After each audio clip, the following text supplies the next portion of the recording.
প্রতিবাদ জারি থাকবে।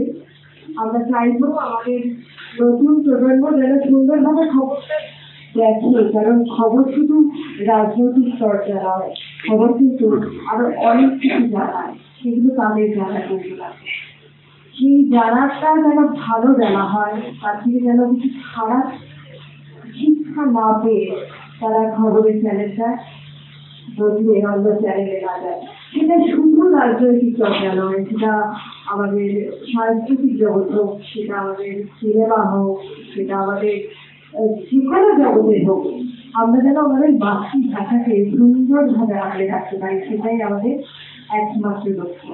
তাই সরস্বতী ভান্ডার এখানেই শেষ নয়, সরস্বতী ভান্ডারের কাজ এই হলের বাইরে থেকে আবার শুরু হবে এবং সেই লড়াইটা চলবে কিন্তু অনেক দিন ধরে, যতদিন না আমরা সেই সুন্দর সমাজটা পাবো, যতদিন না বলা হবে এটা একটা ভাষার সংঘাত সবাই।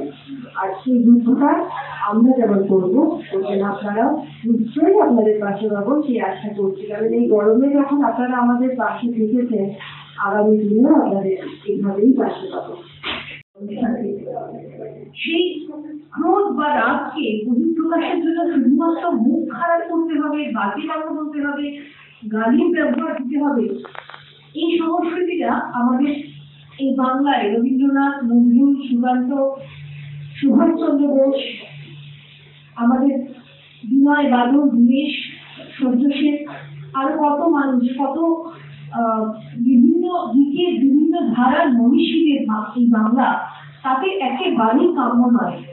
এটার একটা ঘোরতর প্রতিবাদ আমাদের সকলের মধ্যে সংগঠিত হওয়া উচিত এবং হয়তো এই প্রতিবাদটি ঠিক এইভাবেই হওয়া উচিত যেটির জন্য আজকে আমরা সমবেত হয়েছি।